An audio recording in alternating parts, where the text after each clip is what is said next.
juga sering saya dulu. Jadi apa ya, intensif dengan guru ngaji saya itu juga sering bersatu orang itu. Jadi lebih apa, fokus. Oke. Jadi mungkin kalau isu ini kan mau ngantuk ya biasanya mari sahur dan sebagainya. Cuma saya malam itu nanti malam saya harus luar kota. Jadi khawatirnya saya nggak bisa janji kalau nanti malam saya, jadi lebih amannya ini pagi. Baik, sahabat-sahabat sekalian, mari kita mulai ngaji Arba'in Nawawi. Kita mulai dengan pertama kita kirim Al-Fatihah buat guru-guru kita. Saya nggak off cam ya, soalnya kalau saya on cam itu biasanya baterai laptop saya cepat habis, panas. Oke, monggo Pak Yai. Oke. Oke.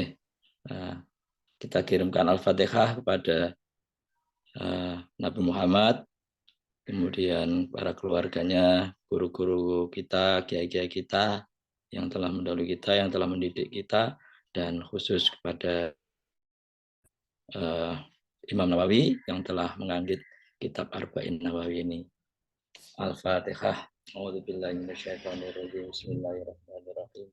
Alhamdulillahirabbil alamin arrahmanir rahim maliki yaumiddin iyyaka na'budu wa iyyaka nasta'in ihdinas siratal mustaqim siratal ladzina an'amta 'alaihim ghairil maghdubi 'alaihim waladdallin. Baik, kita lanjutkan ngajinya. Jadi intermezzo dulu ya. Setelah tadi malam kita diskusi soal Israel, itu ternyata Israel enggak, FIFA memutuskan enggak jadi apa ya? Apa istilahnya? Di Indonesia. Nah. Oke, bismillahirrahmanirrahim. Al-haditsu al-hadi asyara. Utawi iki iku bab nerangake hadis kang kaping 11. Ini hadis yang ke-11. An Abi Muhammadin, diriwayatake saking Abi Muhammad Al-Hasani, rupane Al-Hasan, Sayyidina Hasan ibni Aliyin, kang dadi putrane Sayyidina Ali ibni Abi Thalibin, kang dadi putrane Abi Thalib, Ali bin Abi Thalib. Sibti Rasulillahi, Sayyidina Hasan mau dadi putra wayahe Kanjeng Rasul, jadi cucunya wayahe Rasulullah sallallahu alaihi wasallam, wa raihanatihi, lan puspitaning Kanjeng Nabi. Jadi apa? Raihanah itu bunga yang harum. Nah, raihanah jadi julukan untuk Sayyidina Hasan ini dan Husain itu raihanah. Jadi apa, bunga yang harum buat Kanjeng Nabi. Jadi Hasan ini sempat menjadi apa namanya khalifah ya setelah apa namanya setelah Sayyidina Ali. Tapi waktu itu kan memang fitnah beredar di mana-mana sehingga Sayyidina Hasan kemudian meletakkan kekuasaan dan menyerahkan kepada Sayyidina Muawiyah ya. Nah, ini berbeda kalau Sayyidina Hasan ini lebih ke agak apa menempuh jalan sing damai ya. Beda dengan Sayyidina Husain. Kalau Sayyidina Husain ini lebih melawan ya Sayyidina Husain ini. Sayyidina Husain itu kemudian beliau gugur di Karbala. Kalau Sayyidina Husain ini kemudian mustakani di Penggal. Kemarin saya pas ke Mesir itu sempat ziarah ke makom mustakani Sayyidina Husain ini di daerah Kairo seperti itu. Nah, kalau Sayyidina Hasan ini konon meninggalnya diracun seperti itu. Ini kan namanya fitnah umat muslim peninggal apa ya Sayyidina Hasan itu. Jadi kualitas banyak perpecahan di sana sini. Jadi ya seperti itulah. Jadi sistem khalifahan juga tidak menjamin apa Islam itu berjalan dengan damai, dengan baik dan sebagainya. Yang paling pas itu ya Islam Nusantara itu ya. Jadi kalau kita kemarin ngaji soal apa namanya kafir dan sebagainya, kalau dalam artian ya pembagian warga negara, pembagian komunitas, kalau di kita itu tidak ada sejarahnya kita nggak ada sejarahnya perang antara Muslim dan kafir itu tidak ada di Indonesia. Makanya kita nggak ada status warga negara dhimmi atau harbi atau dan lain-lain. Kalau di fikih kan seperti itu.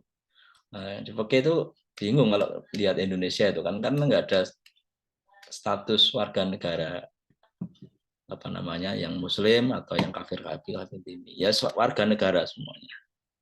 Nah, berbeda dengan sejarah waktu itu sejarah penaklukan oleh negara Islam dan sebagainya. Oke, kita lanjut. Dawe Sayyidina Hasan. Jadi kalau intermezzo lagi dari keturunan Kanjeng Nabi, jadi habaib itu ada dua kan jalurnya karena yang apa ya tertinggal dari Kanjeng Nabi itu kan dari putra dari Sayyidah Fatimah dan Ali bin Abi Thalib, dan Ali bin Abi Thalib juga pisan dari Kanjeng Nabi dari Hasan dan Husain. Jadi jalurnya ada dua itu. Al Hasani berarti dia menginduknya ke Said Al Hasan, kemudian Al Husaini. Kalau belakangnya Habib ada Husaini berarti dari Husain seperti itu. Qala dawuh sapa Sayyidina Hasan. Hafiz tu ngrekso sapa ingsun, apal sapa ingsun, ngapalno sapa ingsun min Rasulillah saking Kanjeng Rasul sallallahu alaihi wasallam.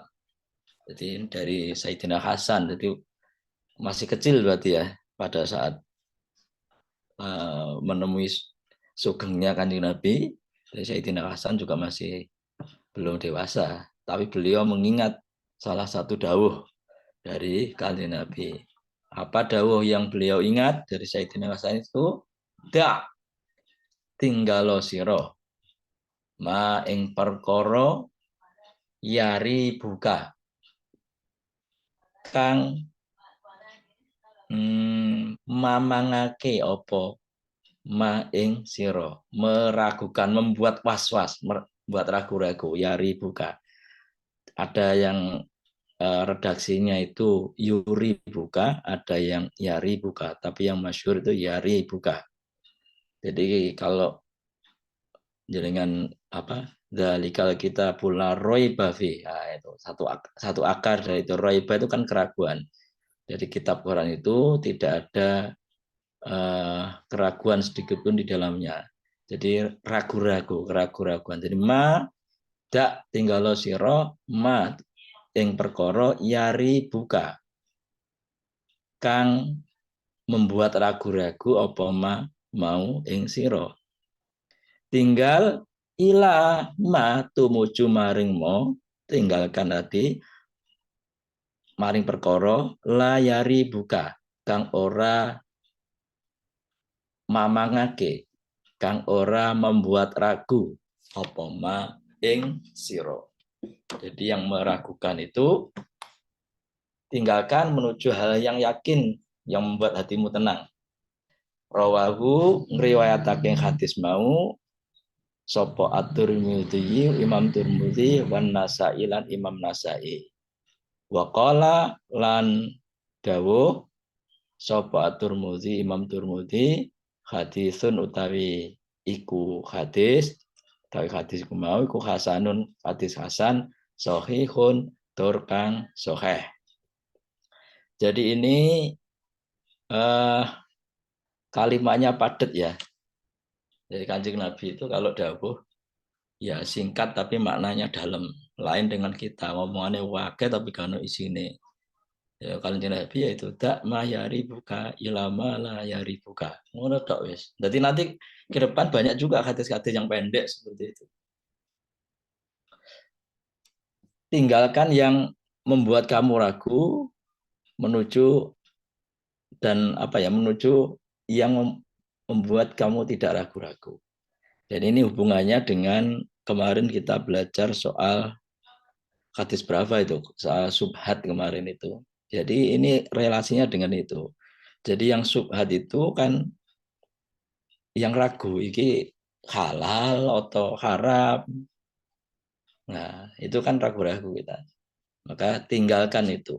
Cari yang pasti saja, yang pasti halalnya. Ya ragu-ragu. Nah, ragu yang membuat ragu-ragu itu kan pertama ya. Itu kalau kita tahu. Wong nek gak ngerti kan nih ragu-ragu itu kondi ya. Jadi harus ada pengetahuan. Jadi kita punya banyak informasi sehingga kita tahu oh ini hukumnya samar-samar. Tapi kalau nggak tahu ya wes aman aja. Jadi enak wong sih gak ngerti ya. Jadi syaratnya untuk ragu-ragu itu dia punya pengetahuan. Tahu misalkan kalau eh, mengeluarkan kata-kata yang nyerempet-nyerempet cerai pada istri itu bisa berakibat perceraian sungguhan. Ya itu nek ganti ilmune gak ero. Nek ganti ilmune gak ero. Nah, seperti itu. Nah, jadi syaratnya bisa ragu-ragu itu tahu. Dan paling enak mungkin orang yang tidak tahu. Yang kedua, ragu-ragu itu kalau apa ya dituruti terus, maksudnya kita memilih untuk melakukan perbuatan ragu-ragu, akhirnya sense keraguan-raguan kita itu menjadi tumpul. Akhirnya menikmati seperti itu. Ya toh? Kulino akhirnya bahasa Jawa ini kulino akhirnya tumpul. Orang yang biasa berbohong itu suatu saat ya suatu saat akan terbiasa jujur, walaupun nanti tetap aja di dalam hatinya itu ada rasa nggak enak seperti itu.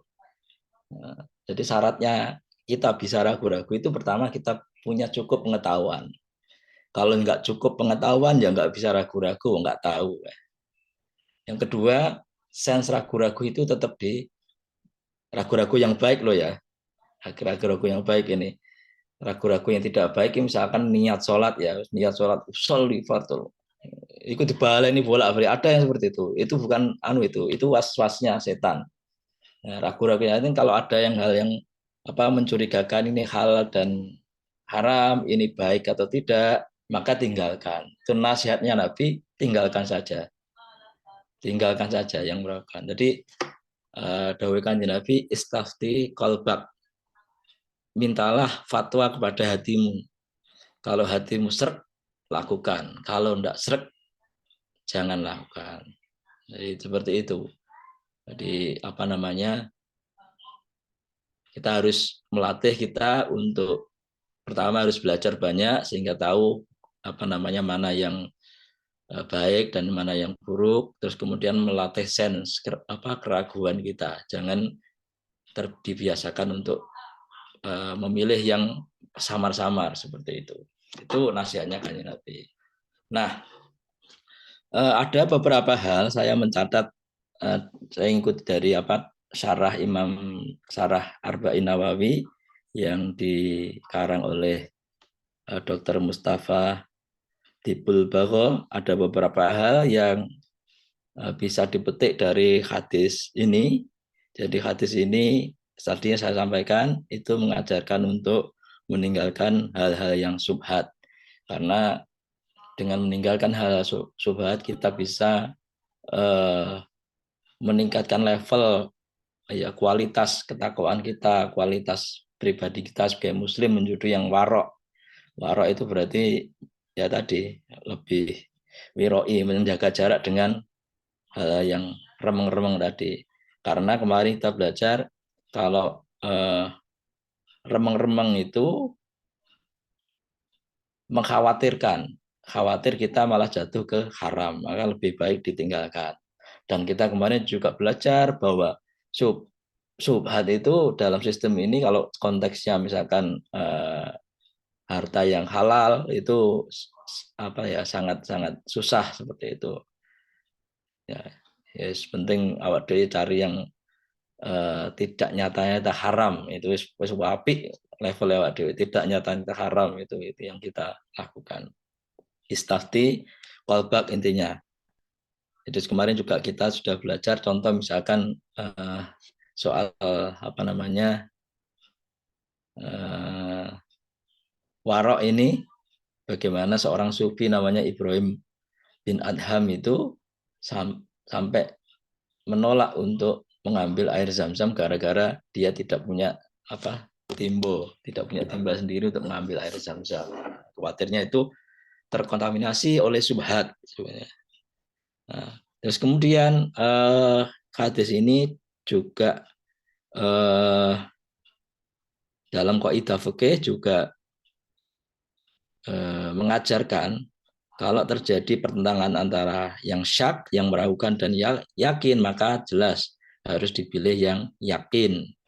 Contohnya kalau kita pas sholat misalkan sholat zuhur gitu ya, iki mau wis 3 rakaat apa baru 2 rakaat. Kalau ada pilihan 3 atau 2 rakaat, berarti yang yakin kan 2, berarti asumsikan kita itu sholatnya baru 2 rakaat. Jadi nanti kita nambah 1 lagi. Itu namanya memilih yang yakin, bukan memilih yang samar. Tapi ada kalanya juga di kaidah fikih ada yang seperti ini. Misalkan pas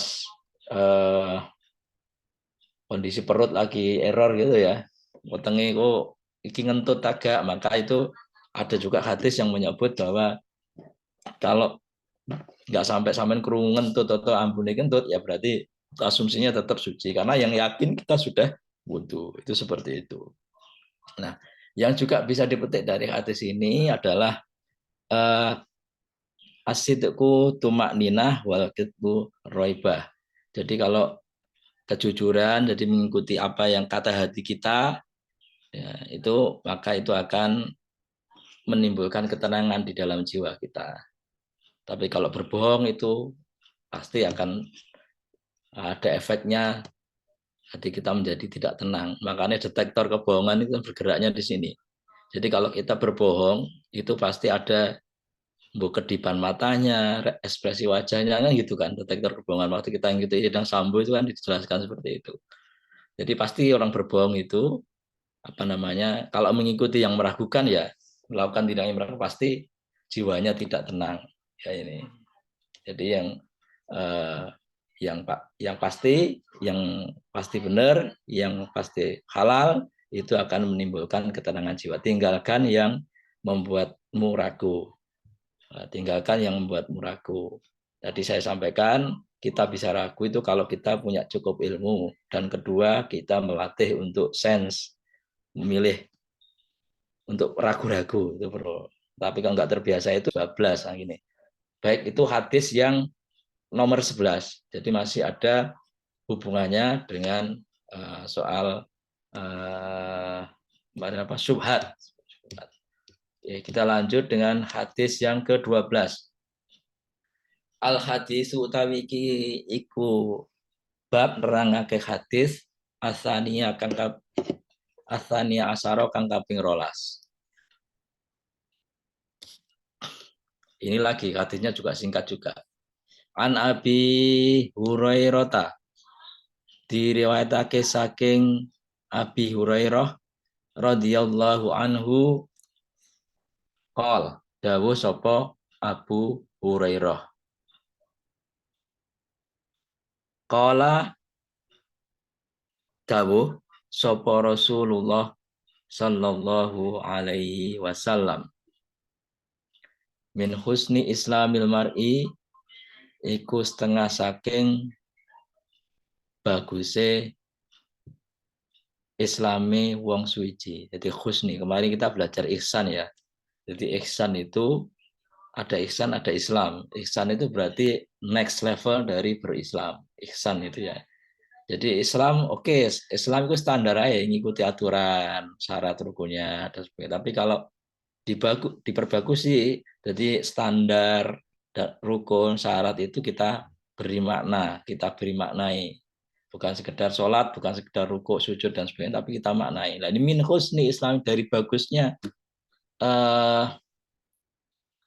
Islamnya seorang, tarkuhu iku oleh tinggal mar'i, seseorang mau ma ing perkara layak nihi kang ora ana perlune apa perkara mau ing mar'i. Kang ora ana perlune apa mar'i ing mau meninggalkan hal-hal yang tidak perlu untuk dilakukan, untuk dibahas. Ya, hadisun utawi iki hadis iku hasanun kang hasan rawahu ngriwayatake yang hadis mau sapa Tirmidzi wa ghairuhu lan liyane Imam Turmudi. Jadi banyak juga diriwayatkan dari Imam Turmudi, kemudian Ibnu Majah seperti itu, Imam Az-Zarqani juga, terus Imam Malik di dalam Muwatta juga meriwayatkan hadis ini. Disingkat, jadi parameter bagus tidaknya keislaman seseorang, keislaman kita itu kalau dia mampu meninggalkan hal-hal yang tidak perlu. Maksudnya tidak perlu untuk diomongkan, untuk dilakukan, untuk dipikirkan. Ya. Jadi fokus pada ngurusi awak dhewe sing perlu. Ya kerja, ya menghidupi anak istri, ibadah, silaturahim itu yang kita perlukan. Tapi kak ngurusi wong liya itu sing terlalu mencampuri urusan lain itu yang perlu. Ngomong misalkan ono artis iki dibahas, itu tidak perlu istilahnya. Nah, tidak perlu. Nah, tapi mencampuri urusan orang lain itu bukan berarti kita tidak mau tahu masalah teman kita yang punya masalah, itu bukan berarti itu. Jadi kalau ada masalah kita harus pintar-pintar untuk membantu, tapi tanpa harus dia merasa dicampuri seperti itu. Jadi, nah itu tadi. Apa yang bisa dipetik dari hadis ini? Pertama, al-i'radu ammalai yakni ikut tariqus salamah wan najah. Jadi melakukan hal-hal yang tidak diperlukan itu adalah jalan keselamatan. Jadi gak terlalu mengurusi urusan lain, fokus pada tujuan kita yang baik, fokus pada ibadah kita, fokus pada silaturahim kita. Apa meneh poso-poso ini, poso-poso ini aja banyak ghibah. Ujung-ujungnya kalau kita ngurus yang lain tuh ujung-ujungnya ghibah ya. Ghibah itu kan kalau ngomongnya subhat atau enggak, ghibah itu bukan subhat, sudah haram itu ghibah. Tapi kan ya gak kroso ada ghibah kecil-kecilan. Jadi kalau mengurusi hal yang tidak perlu kita urusi, jatuh-jatuhnya kita bisa ghibah seperti itu. Nah, kemudian apalagi terlalu banyak bicara, ini yang ngomong sih nggak perlu tadi ya, ghibah dan sebagainya itu harus dihindari. Ngomong yang nanti kita akan belajar juga kalau ciri-ciri orang yang imannya bagus itu kalau dia berbicara seperlunya, kalau nggak perlu ya diam. Oke, itu terkait dengan min husni islamil mar'i tarkuhu ma la ya'ni. Ya cukup ngurusi, fokus pada urusan kita sendiri. Lanjut, al haditsu utawi iki iku hadis ats-tsalitsa kang asyara kang kaping 13. An Abi Hamzata, diriwayatake saking Abi Hamzah Anasin, rupane Anas ibnu Malik, sahabat Anas bin Malik. Sahabat Anas bin Malik ini kan sehari-hari beliau ini jadi apa ya, ladene Kanjeng Nabi, ART lah bahasa sekarang. Ya, jadi apa? Khodam Anas bin Malik. Sehingga banyak mencatat dawuh-dawuh, kemudian apa namanya, tindak tanduk Kanjeng Nabi. Di Anas bin Malik. Salah satu yang terkenal yang saya tahu itu Anas bin Malik itu meriwayatkan bahwa Kanjeng Nabi itu tidak banyak mengatur Anas bin Malik. Kon kudung ini, kon gaoleng ini itu tidak pernah seperti itu. Terus Kanjeng Nabi tidak pernah melakukan KDRT. Itu yang dicatat oleh Anas bin Malik, setahu saya seperti itu. Radhiyallahu anhu. Nah ini betul ya, berarti khodimi Rasulullah, jadi khodamnya Rasulullah, jadi ART-nya Rasulullah Sallallahu Alaihi Wasallam. Anin Nabi, saking Kanjeng Nabi Sallallahu Alaihi Wasallam qol dawuh sapa Sayyidina Anas bin Malik. Jadi Anas bin Malik itu dijuluki Abi Hamzah. La yu'minu, ora beriman. Jadi kalau biasanya orang beriman kang sampurno, dikatakan gak beriman kalau sawangane ya gak beriman. Oh, beriman kemarin kan kita belajar rukunnya ada 6 kan, percaya pada Allah, percaya pada Rasul, malaikat, kitab, hari akhir, qada dan qadar, ada 6 itu. Nah ini dikatakan layuk ini ora beriman kang sampurno. Jadi taruhannya tidak beriman yang sempurna. Sopa hadukum salah suci ira kabeh. Iman salah kalian, salah satu di antara kalian itu tidak sempurna.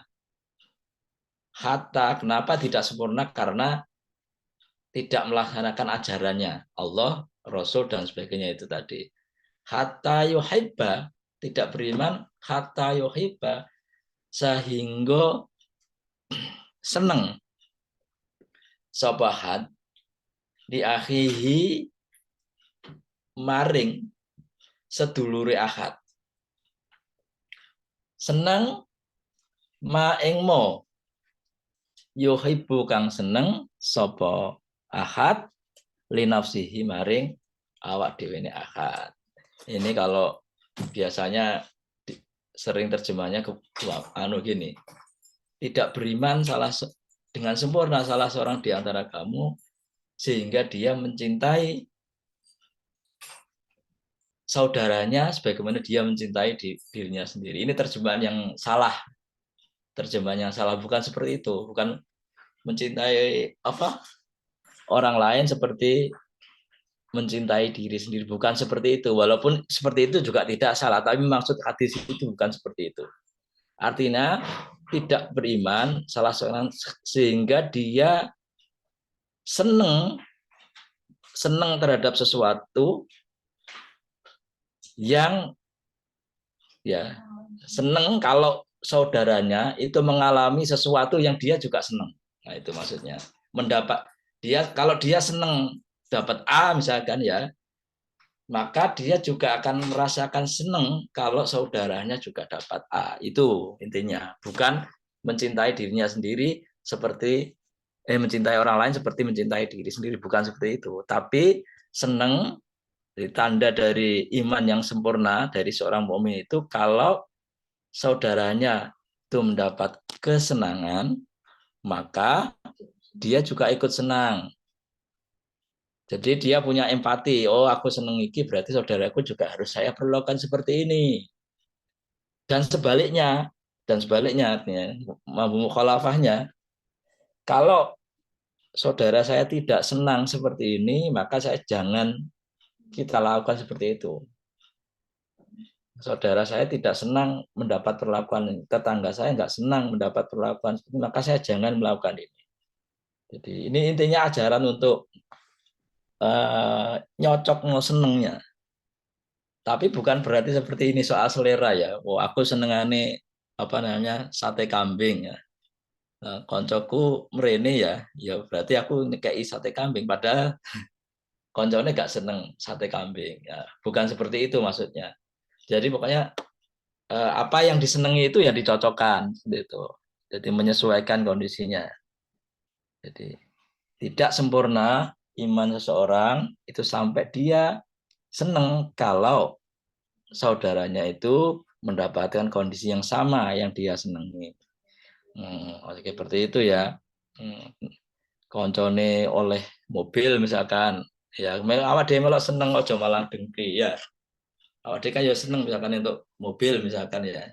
Nah, kok untuk rezeki koncone ya kenapa dia malah seneng karena dia juga merasakan seneng seperti itu. Koncone munggah kaji ya malah seneng, oh malah di gak senengnya keboleh ini ya, yang apa namanya jealous yang boleh ya karena oh dia wis ibadah wis akeh ya, itu jealous yang boleh. Tapi bukan berarti membenci ya, membenci saudara kita itu, tapi istilahnya fastabiqul khairatnya itu yang boleh. Wis koncoku iku wis apa ya khatam sakmene, aku kok gak khatam rek. Jadi boleh diirini, boleh diirini, tapi nggak boleh dibenci konyone, iri dengan prestasi ibadahnya. Jadi iri yang boleh itu iri yang terkait dengan ketakwaan. Oh, salate kok mempeng, posone kok mempeng, iri rek aku rek. Ambek iri aku nyuntuh. Wong dhek iso, mos aku gak iso. Tapi kalau soal dunia nggak boleh iri. Kalau itu saudara kita iso dandani omah aja malah dirasani.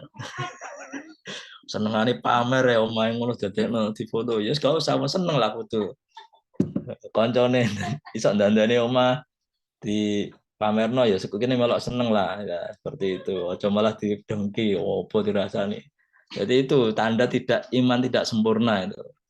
Kalau kita dengki, tidak seneng kalau saudara kita itu atau teman kita, karib kita itu mendapat kesenangan. Ojo diwalik, koncone untuk musibah seneng, syukur, disyukurno itu tidak baik. Ini kalau hubungannya dengan pertemanan.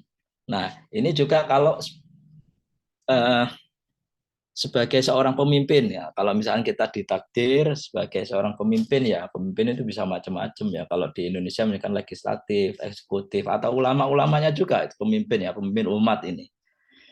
Maka ini adalah hadis yang mengajarkan kita untuk berempati, berempati juga.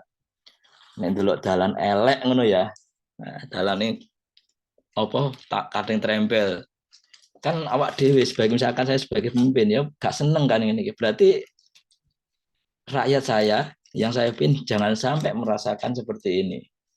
Itu sense untuk apa ya berempati ini, mengukur dengan apa kepatutan. Kalau saya nggak senang berarti rakyat saya juga nggak senang. Jangan sampai merasakan seperti ini. Ya minimal oh ya aku lah yang ngerasa kan gitu. Kalau levelnya pemimpin kan sebetulnya yang harus menderita jangan dibalik. Nek rakyatku seneng ini berarti tak wakil ya, jadi wakil rakyat toh. Senengnya diwakili, tapi rakyatnya tetap susah. Itu bukan seperti itu. Ya, jadi rakyatnya soro, dia seneng-seneng diwakili ya. Rakyatnya gak bisa pamer mugi, dia wakil pamer mugi diwakili seperti itu. Nah, ini hadis ini kalau tadi kalau dimaknai dalam konteks kepemimpinan, berarti seorang pemimpin harus punya kualitas untuk merasakan kebutuhan rakyatnya, kebutuhan umatnya. Ulama juga seperti itu, harus merasakan kegelisahan umatnya. Ojo ngomong sakarepe dhewe. Kon iku nek gak teraweh ngono rugi. Ya, itu kan gak ngerti kondisi umatnya. Kon ojo kerja nek Natalan ya. Natalan itu kan biasanya sering lah tiap hari. Kon ning kerja ning anu supermarket ojo gawe klambi sinter apa? Sinterklas. Ya. Itu kan mencederai apa namanya? Hati mereka ya. Mereka golek kerja angel terus sampai ngomongin ngono. Ya mungkin benar dari situ tidak tasabur, tapi kan nggak seperti itu, nggak seperti itu harus dirasakan betul problematika apa ya kebutuhan mereka, kegelisahan mereka harus dirasakan betul. Seorang ulama, seorang pemimpin seperti itu. Jadi anekdot dari apa namanya seorang sahabat atau seorang pemimpin yang ngerti kegelisahan teman atau itu seperti ini. Misalkan nek wis elek iku aja diomong elek ya. Kon niku elek, gak oleh seperti itu. Ya. Kon niku klambimu kok welek ngono. Gak oleh, klambimu iku kedodoran seperti gak oleh diomong, gak usah diomong. Langsung dijak ning toko klambi. Nah, toko ono klambi. Nah, itu gak oleh. Jadi dengan kata-kata yang menyakiti itu enggak boleh. Nah, jadi langsung karena saya punya pengalaman seperti itu. Nggak si sahabat ini nggak ngomong anu, klambimu kok elek, nggak langsung dijak tuku klambi. Ya itu ya, the sense untuk merasakan kegelisahan umat itu seperti itu.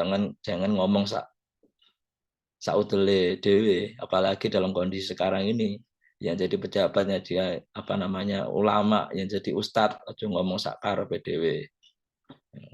Yang kita sering diajari Gus Bah itu kan, nih ngomong ojo sampai keluar omongan rugi kamu Ramadan gak terawih lo, dia kadang kena shift malam kerjane mulai wis apa namanya wis susah wis kesel di kontraweh.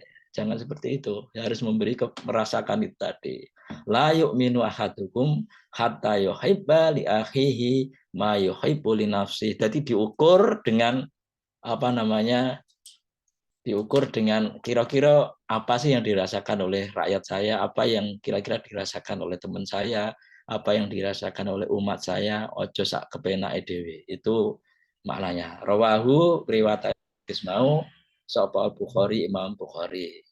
Al-Fatihah. A'udzubillahi minasyaitonir Bismillahirrahmanirrahim. Bismillahirrahmanirrahim. Iyyaka na'budu wa iyyaka nasta'in ihdinas siratal mustaqim siratal ladzina an'amta 'alaihim ghairil maghdubi 'alaihim waladdallin. Amin. Baik, sahabat-sahabat sekalian, kita hari ini sudah pagi ini sudah dapat berapa hadis ini ya? 3 ya. Dapat 3 hadis. Ya, 3. Oke, barangkali ada yang masih ada waktu sekitar 7 menit, barangkali mau ada yang didiskusikan, ditanyakan. Kalau nanti saya nggak bisa menjawab, ya nanti jadi PR bersama seperti itu. Boleh yang berkaitan dengan konteks yang kita pelajari 3 hadis ini atau konteks yang lain, monggo. Monggo sahabat-sahabat. Barangkali ada suatu hal yang ingin didiskusikan. Tadi sudah kita kaji hadis ke-11, ke-12, dan ke-13.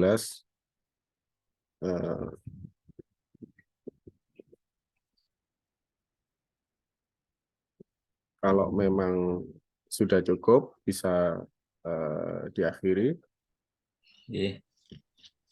Terima kasih kepada Kiai Arif yang sudah bersedia untuk ngaji bersama kitab Arba'in Nawawi. Alhamdulillah hari ini sudah mendapatkan 3 hadis. Besok akan dilaksanakan juga pukul 5 gitu, Pak Yai.